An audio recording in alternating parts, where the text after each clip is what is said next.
نحمده ونستعينه ونستغفره ونعوذ بالله من شرور أنفسنا ومن سيئات أعمالنا. من يهده الله فلا مضل له ومن يضلل فلا هادي له. أشهد أن لا إله إلا الله وحده لا شريك له وأشهد أن محمدًا عبده ورسوله. يا أيها الذين آمنوا اتقوا الله حق تقاته ولا تموتن إلا وأنتم مسلمون. يا أيها الناس اتقوا ربكم الذي خلقكم من نفس واحدة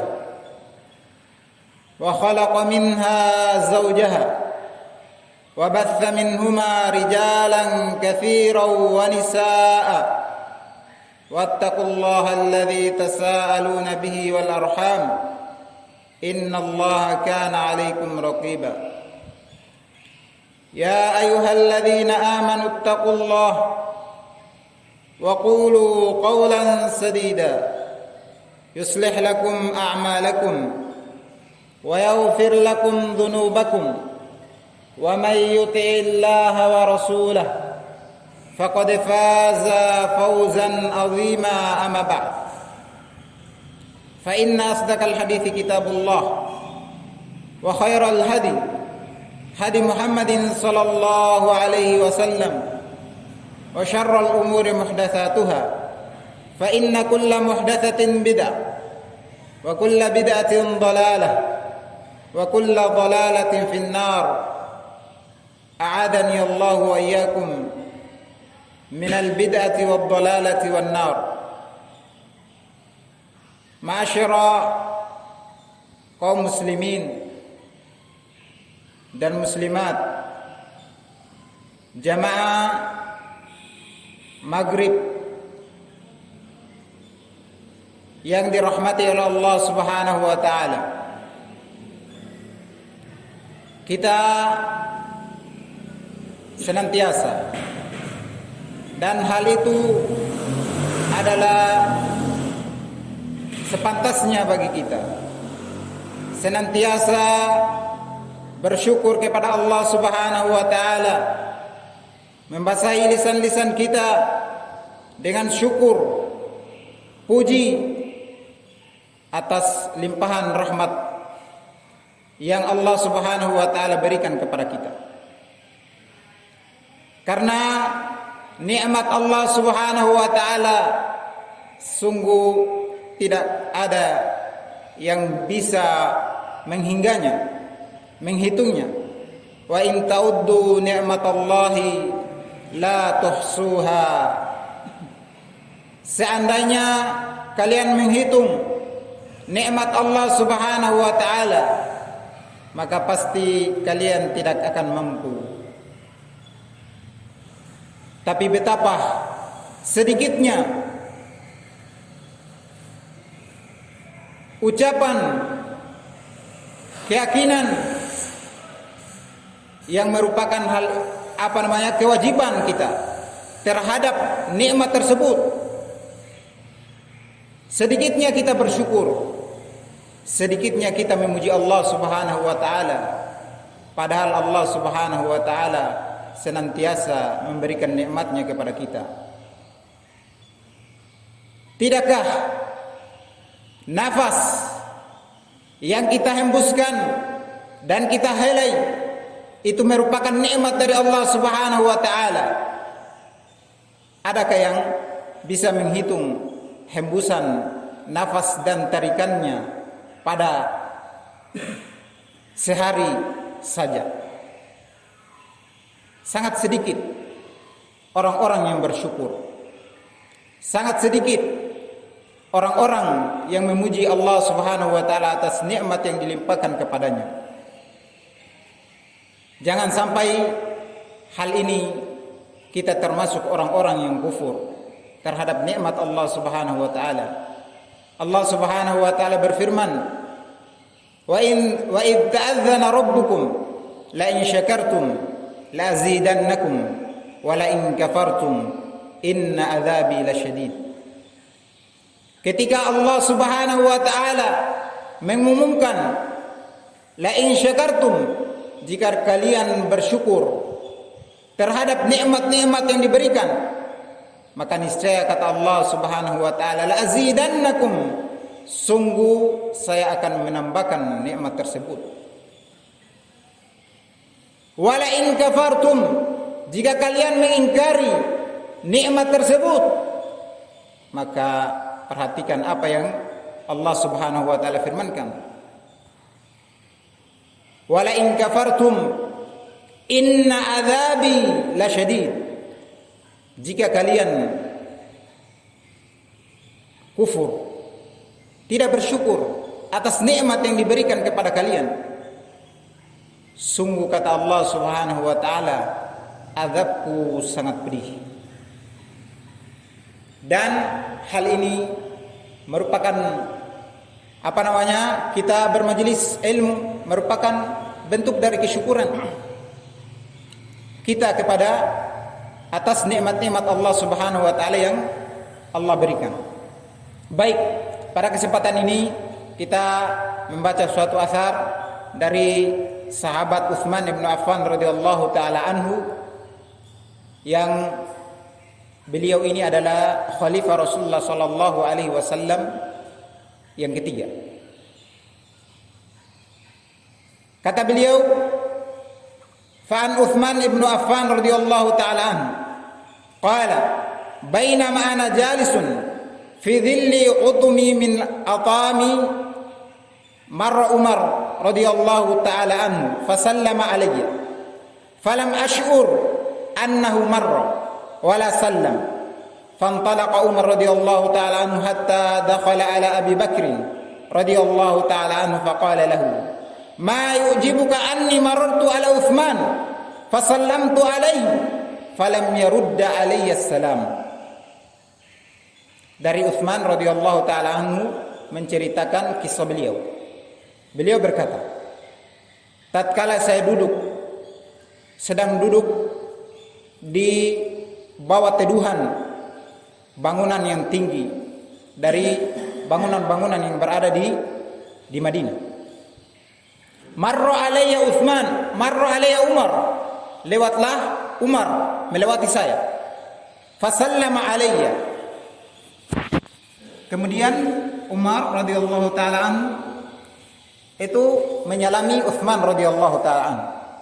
Falam ash'ur, saya tidak menyadari bahwa Umar lewat dan memberi salam. Fantalaqa Umar radhiyallahu taala anhu hatta dakhala ala Abi Bakrin. Maka Umar beranjak menuju ke tempat kediaman Abi Bakar radhiyallahu taala anhu sampai dia masuk ke dalam rumahnya. Kemudian dia mengatakan, faqala lahu, Umar mengatakan kepada Abi Bakar, ma yujibuka anni marartu ala Utsman fasallamtu alaihi wa lam yarud alayya salam. Bagaimana? Apa kamu tidak heran tentang perkara Utsman radhiyallahu taala anhu? Saya melewatinya, saya memberi salam kepadanya, walam yarud alayya, dan beliau tidak membalas salamnya, tidak menjawab salamnya. Utsman radhiyallahu taala anhu tahu keutamaan salam, tapi apa gerangan sehingga Utsman tidak menjawabnya? Utsman tidak akan mungkin melupakan firman Allah Subhanahu wa taala, "Idza huyitum bi tahiyatin fahayyu bi ahsana minha aw rudduha." Apabila kalian diberi penghormatan salam, maka jawablah dengan yang lebih baik darinya, atau kembalikan seperti salam, penghormatan. Ini Utsman radhiyallahu taala menjawab salam, hukumnya wajib. Tapi perhatikan apa yang menyebabkan hal ini. Di akhir kisah beliau menjelaskan apa yang menyebabkan Utsman radhiyallahu taala anhu tidak menjawab.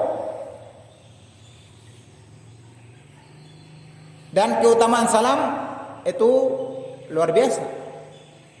Ada seseorang masuk kepada Rasulullah, dakhala rajulun ila Rasulullah sallallahu alaihi wasallam fasallama. Assalamu alaikum. Faradda sallallahu alaihi wasallam assalam wa jalasa ar-rajul. Datang seorang lelaki kepada Rasulullah sallallahu alaihi wasallam memberi salam dengan ucapan assalamu alaikum. Rasulullah sallallahu alaihi wasallam menjawab salam tersebut. Kemudian pemuda itu duduk. Kata Rasulullah sallallahu alaihi wasallam asyar. Kemudian datang lelaki kedua, dia mengatakan memberi salam kepada Rasulullah sallallahu alaihi wasallam, assalamu alaikum warahmatullah. Maka kata Rasulullah sallallahu alaihi wasallam membalas, menjawab salamnya. Kemudian dia mengatakan Ishrin. Kemudian datang pemuda yang ketiga. Dia mengatakan assalamualaikum warahmatullahi wabarakatuh. Maka Rasulullah sallallahu alaihi wasallam menjawab salam beliau, salam pemuda ini. Kemudian dia duduk. Maka kata Rasulullah sallallahu alaihi wasallam thalathun. Jadi pahala memberi salam, kalau dia mengatakan assalamualaikum, maka dia mendapatkan 10 kebaikan. Kalau dia mengatakan assalamualaikum warahmatullah, maka dia mendapatkan 20 kebaikan. Kalau dia mengatakan assalamualaikum warahmatullahi wabarakatuh, maka dia mendapatkan 30 kebaikan. Ini sehendaknya kita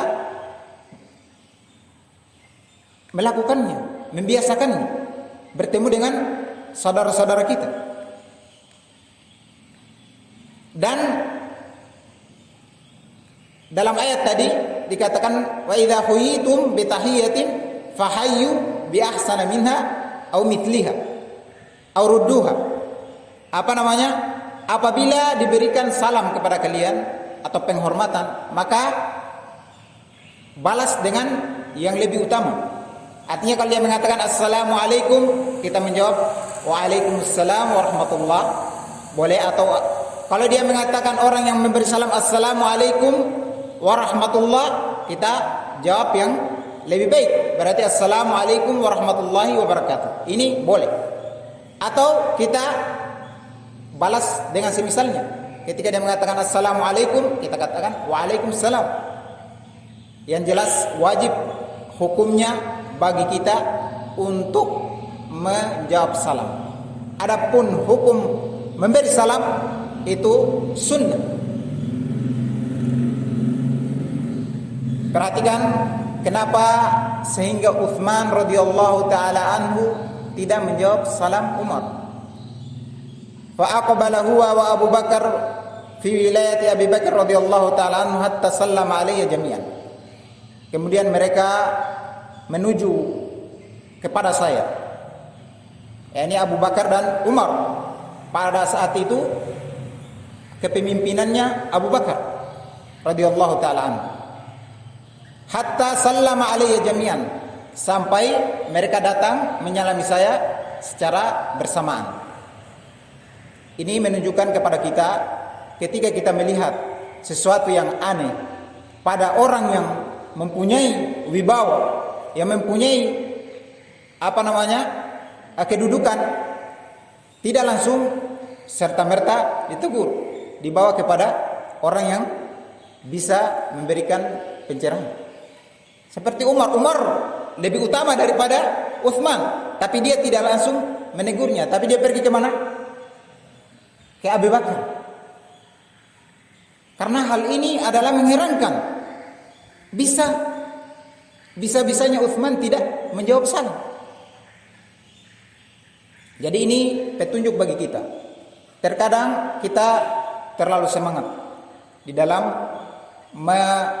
melihat itu kesalahan, langsung kita tegur. Kalau hal itu bisa memberi manfaat, bagus. Tapi kalau malah membuat perkara fitnah, maka kita bawa pada yang bisa menyelesaikan permasalahan. Ini adalah adab. Kemudian kata beliau, "Tsumma qala Abu Bakar radhiyallahu taala anhu, ja'ani akhuka Umar." Kemudian Abu Bakar mengatakan kepada Utsman, "Telah datang kepadaku saudaramu Umar. Fadzakara annahu marra 'alaika fasallama wa lam tarud 'alaihi salam. Fama alladhi hamalaka 'ala dhalik?" Kata beliau, dia menceritakan kepadaku bahwasanya dia melewatimu dan memberi salam kepadamu. Maka dan kamu tidak membalas salamnya, tidak menjawab salamnya. Apa yang menyebabkan hal tersebut? Ini caranya. Bukan langsung, kenapa kamu tidak menjawab salam? Tapi dia tanya dulu, apa yang menyebabkan hal tersebut? Tidak langsung menghukumi,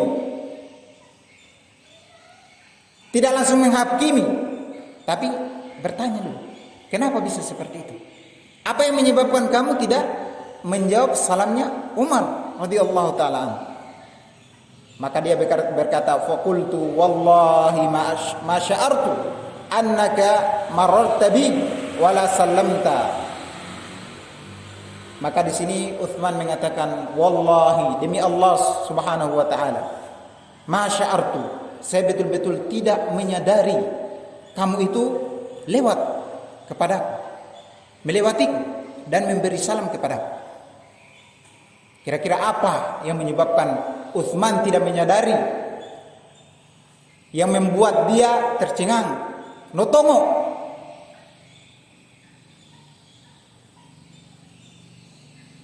Pasti perkara yang besar,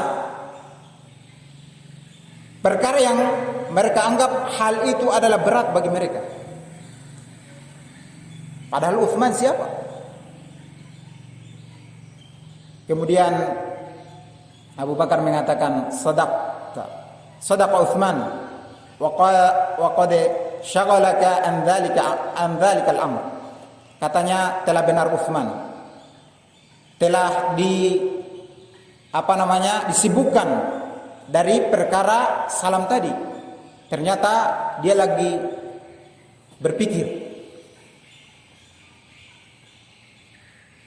Maka beliau mengatakan, Utsman mengatakan, "Ajal, betul. Saya disibukkan dari hal tersebut sehingga dia tidak menyadari." Qala mahu. Maka Abu Bakar berkata, "Apa yang membuat kamu sibuk sehingga tidak menyadari?" Lihat bagaimana dia tidak langsung menghukumi, tapi bertanya dulu. Begini cara menyelesaikan permasalahan. Tidak langsung main hakim, menghukumi. Faqala Utsman radhiyallahu taala an, tawaffa Allahu nabiyahu sallallahu alaihi wasallam qabla an nas'alahu an najati hadhil amr.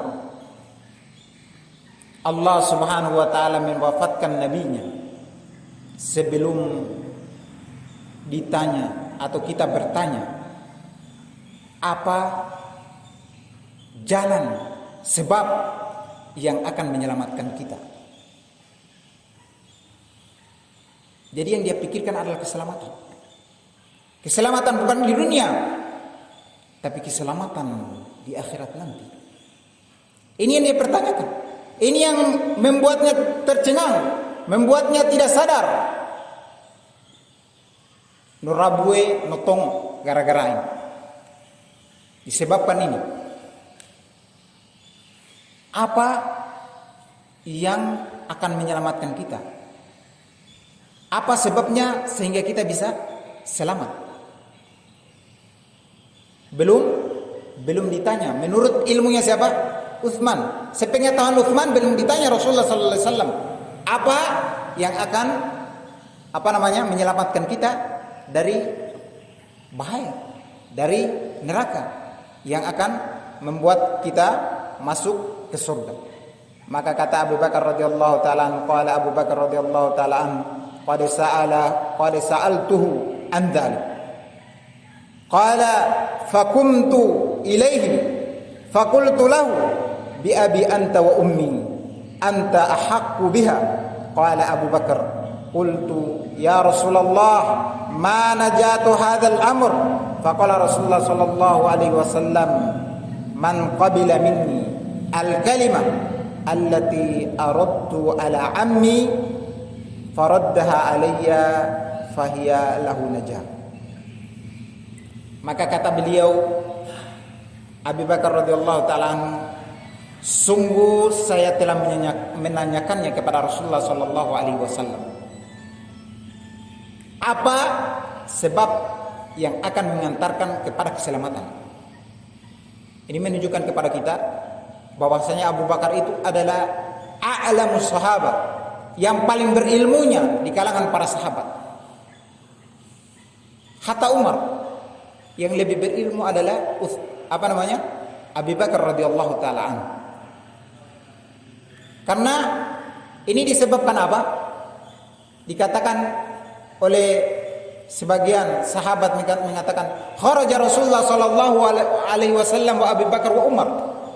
Seringkali seperti itu terulang perkataan para sahabat mengatakan telah keluar Rasulullah sallallahu alaihi wasallam bersama Abu Bakar dan Umar. Telah keluar Rasulullah sallallahu alaihi wasallam dan Abu Bakar. Ini karena beliau mendampingi Rasulullah sallallahu alaihi wasallam dimanapun pergi. Karena dengan ini kita mendapatkan ilmu, melazimi atau senantiasa bersama sama orang-orang yang berilmu. Dengan itu kita akan mendapatkan ilmu. Perhatikan bagaimana kisah ketika Rasulullah sallallahu alaihi wasallam wafat. Tidak ada satu sahabat pun yang menerima kejadian tersebut. Bahkan Umar mengatakan, man qala Rasulullah sallallahu alaihi wasallam mat.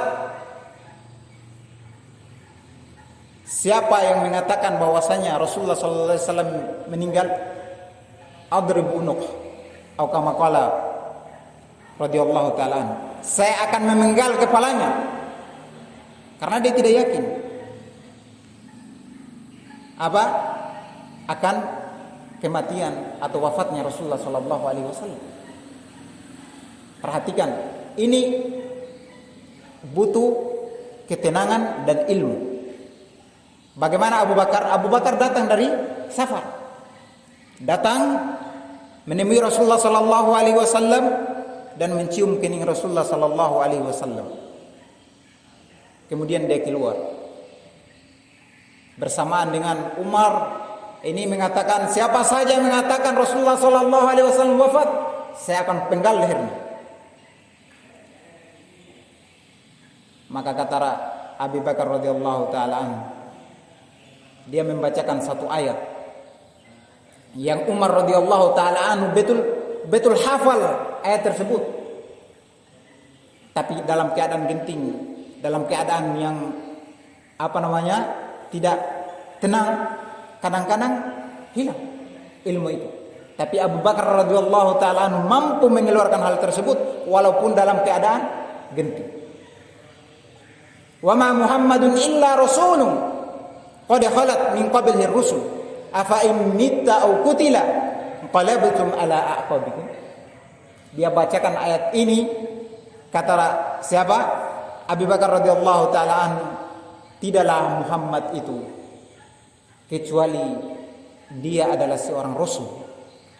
Telah lewat sebelumnya para rasul, telah lewat dan telah meninggal, kecuali Nabi Isa alaihissalam.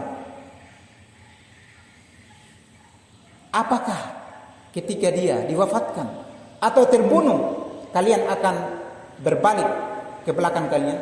Artinya murtad, keluar dari Islam.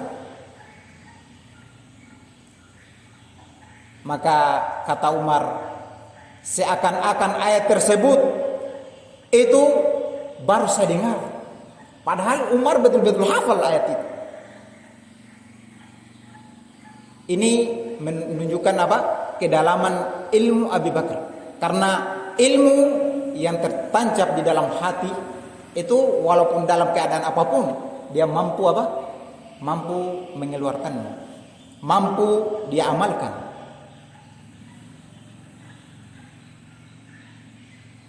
Perhatikan di sini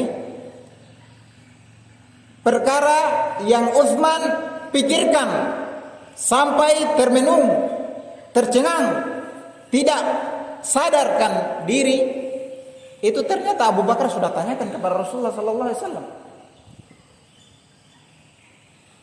Maka kata beliau langsung siapa? Utsman berdiri menuju Abu Bakar. Ini harusnya seperti ini. Ketika kita mendengarkan sesuatu yang penting, ilmu, langsung bersegera, langsung berdiri, spontan pergi menuju Abu Bakar radhiyallahu taala anhu. Bertanya apa ini? Sudah tanyakan berarti sudah tahu. Maka siapa? Abu Bakar mengatakan, siapa Utsman mengatakan, memang kami yang berhak bertanya itu terhadap Rasulullah sallallahu alaihi wasallam. Karena kenapa? Senantiasa bersama Rasulullah sallallahu alaihi wasallam. Sahabat terdekat Rasulullah sallallahu alaihi wasallam. Bahkan ketika Umar berselisih dengan Abu Bakar, Rasulullah sallallahu alaihi wasallam marah. Yang bersalah adalah Abu Bakar, namanya manusia, terhadap Umar. Tapi Abu Bakar meminta maaf kepada Umar. Umar tidak menggubrisnya. Kemudian Abu Bakar menuju Rasulullah sallallahu alaihi wasallam. Seperti ini. Dia kalau tidak bisa diselesaikan, bawa kepada yang bisa menyelesaikan. Begitu model cara untuk menyelesaikan permasalahan. Kemudian datanglah Rasulullah sallallahu alaihi wasallam, datanglah Abu Bakar, kemudian Umar juga sudah mulai reda, ingin memaafkan, tapi Rasulullah sallallahu alaihi wasallam marah terhadap siapa? Umar. Menunjukkan keutamaan siapa? Abu Bakar. Abu Bakar adalah manusia terafdol setelah para nabi dan rasul. Dari zaman terciptanya Adam sampai hari kiamat.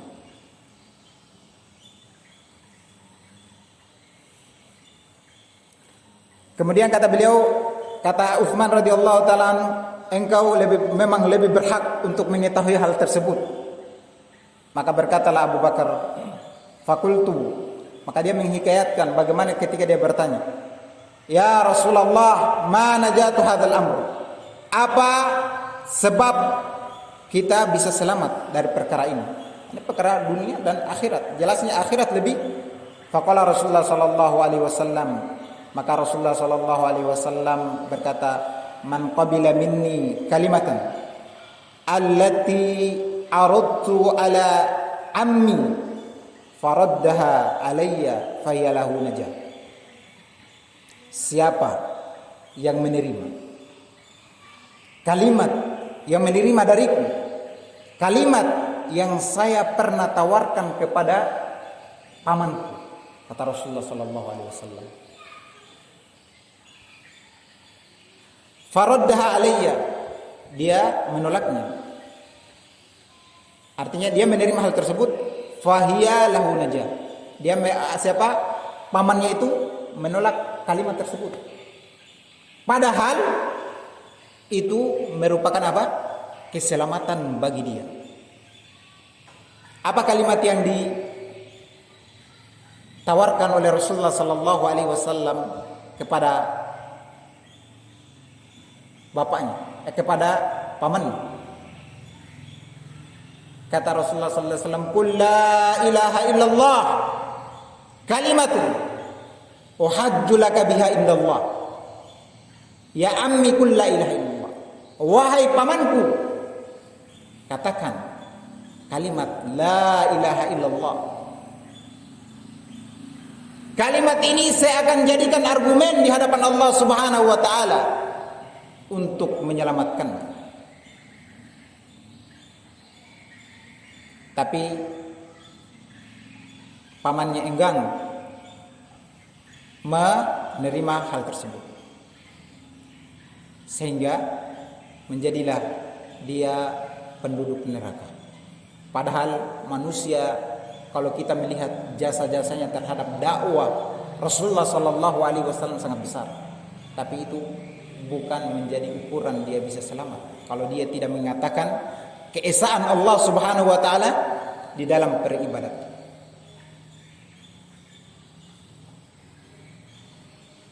Orang-orang musyrikin mengakui Allah Subhanahu wa taala. Mereka menyembah Allah Subhanahu wa taala, berhaji, tapi tidak mau menunggalkan Allah Subhanahu wa taala, tidak mau mengisahkan Allah Subhanahu wa taala di dalam peribadahan. Ini menyebabkan apa? Mereka menjadi penduduk neraka. Bukan mereka tidak menyembah Allah, mereka menyembah Allah Subhanahu wa taala. Bahkan keyakinan mereka itu ketika dalam keadaan genting, mereka mampu mengikhlaskan, memurnikan, mengesahkan Allah Subhanahu wa taala pada saat itu. Beda jauh dengan kita yang mengaku muslim, yang dia beragama Islam, tapi ketika dalam keadaan senang maupun dalam keadaan susah tidak mampu mengisahkan Allah Subhanahu wa taala di dalam peribadatan. Sedangkan itu merupakan keselamatan untuk mereka. Kalimat ini yang menegakkan langit dan bumi.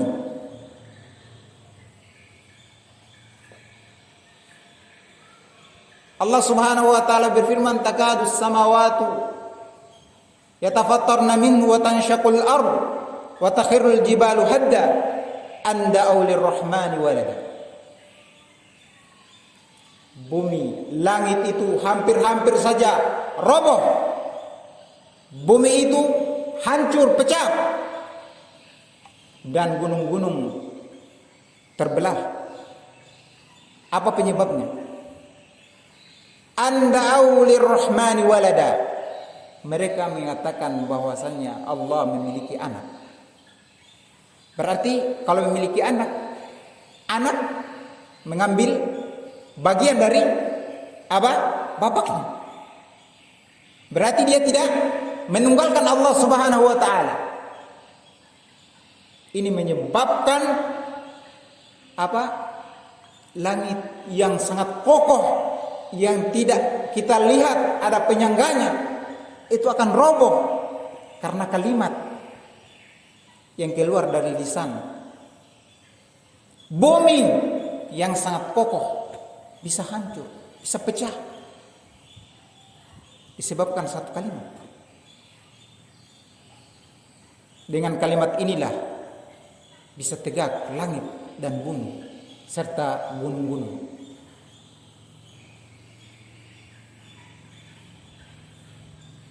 Kita bisa selamat karena kalimat ini. Jadi an-najah, keselamatan yang paling, sebab keselamatan yang paling besar adalah la ilaha illallah. Ketika kita apa? Ketika kita merealisasikan dalam kehidupan kita la ilaha illallah.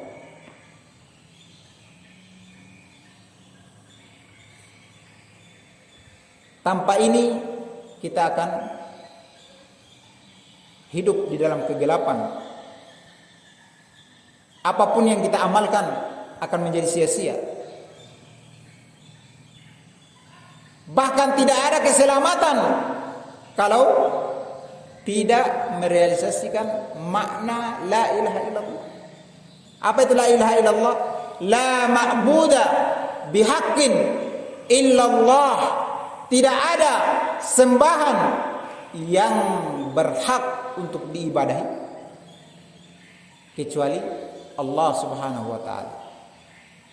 Kecuali Allah Subhanahu wa taala. Artinya mengesahkan Allah Subhanahu wa taala.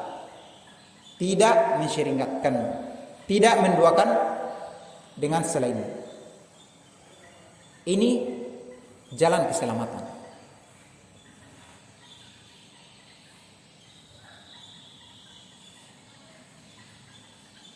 Kalau mau selamat, pelajari kalimat ini. Amalkan kalimat ini. Yakini kalimat ini. Karena tidak ada keselamatan. Tidak ada keselamatan bagi orang-orang yang tidak merealisasikan, tidak meyakini hal tersebut, tidak mengamalkan hal ini. Tidak ada keselamatan bagi mereka. Para nabi, para rasul, kitab-kitab diturunkan, para nabi, para rasul diutus untuk apa? Untuk menegakkan kalimat ini, membawa manusia kepada keselamatan.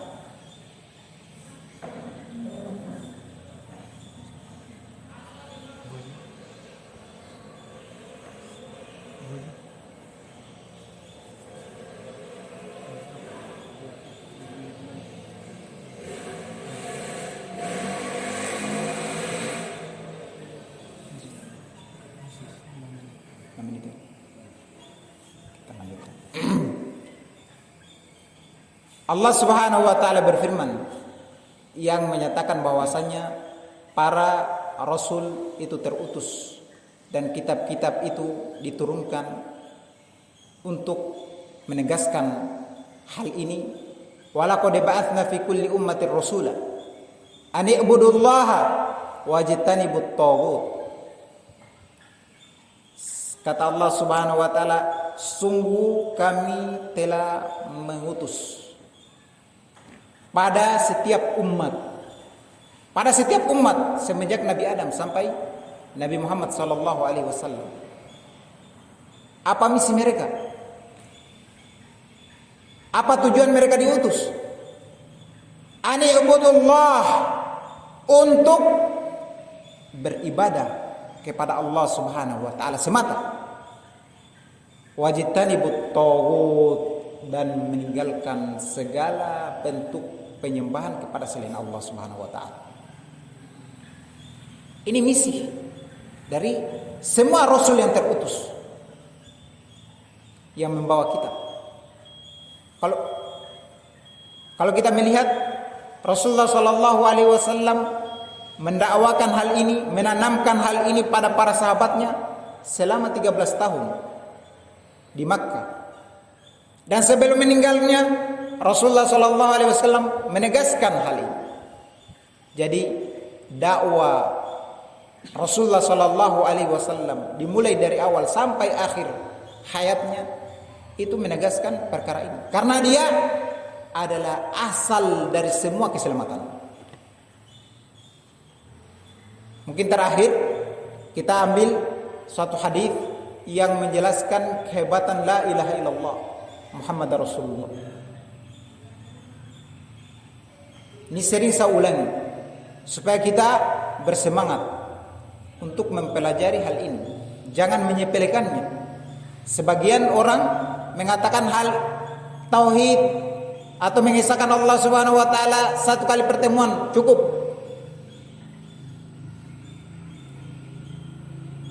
Rasulullah sallallahu alaihi wasallam yang sangat fasih dalam menjelaskan dari awal dakwahnya sampai akhirnya menjelaskan perkara tauhid. Mengisahkan Allah Subhanahu wa taala, bagaimana mengisahkan Allah Subhanahu wa taala. Perhatikan suatu hadis yang sangat menakjubkan yang dikenal oleh para ulama, di kalangan para ulama, hadis bitaqah. Hadis kartu kecil. Yang pada hari kiamat nanti Allah Subhanahu wa taala akan memanggil salah seorang dari umat Rasulullah sallallahu alaihi wasallam yang dia memiliki kesalahan yang sangat banyak. Dijelaskan dalam hadis tis'ata wa tis'ina sijin, 99 catatan amalan keburukan. Kata beliau, satu sijillah, satu catatan itu maddal basar, sejauh mata memandang. Kira-kira berapa itu dosa? Sangat banyak dosanya. Ini baru satu. Sementara dia memiliki berapa? 99 catatan kesalahan, dosa. Kemudian ditanyakan kepadanya, apakah kamu mempunyai uzur, mempunyai alasan kenapa kamu lakukan ini? Maka orang ini mengatakan, la wallahi ya Rabb, tidak ada uzur saya. Memang saya lakukan, saya akui bahwa saya melakukan kesalahan ini semuanya. Kemudian ditanya, hal laka hasana, apakah kamu mempunyai kebaikan? Dia mengatakan, la ma indi hasan, tidak ada kebaikan sama sekali yang saya lakukan. Dia lupa. Maka kata Allah Subhanahu wa taala, dia mengatakan, la zulma 'alaikal yawm, kamu tidak akan didolimi pada hari ini. Ballaka indana hasanah, bahkan kamu di sisi kami mempunyai kebaikan. Fatukhraju lahu bitaqah, kemudian dikeluarkan baginya satu kartu kecil. Satu kartu kecil. Langsung apa? Orang ini mengatakan, apa gunanya satu kartu kecil dibanding 99 catatan amalan keburukan yang satu itu sepanjang mata memandang. Kemudian ditimbanglah, diletakkan timbangan amalan keburukannya pada satu neraca timbangan, dan timbangan yang di toko tersebut diletakkan pada satu timbangan.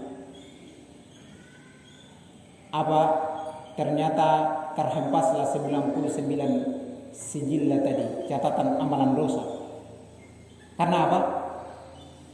Ternyata di toko tersebut, kartu kecil tersebut tertulis di dalamnya, asyhadu an la ilaha illallah wa asyhadu anna Muhammadar Rasulullah.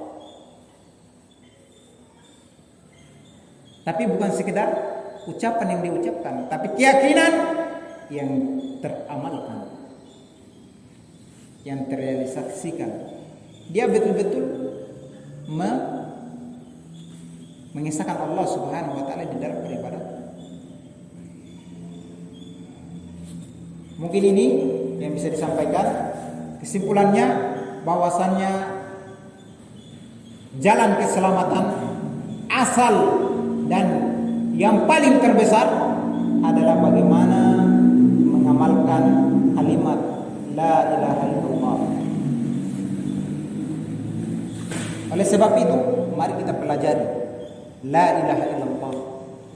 Kemudian kita yakini, kemudian kita amalkan. Dengan itu kita akan selamat perjalanan kita, baik di kehidupan dunia ini maupun di kehidupan akhirat mendatang. Subhanallah wa bihamdihi, asyhadu an la ilaha illa anta, astaghfiruka wa atubu ilaik. Assalamualaikum warahmatullahi wabarakatuh.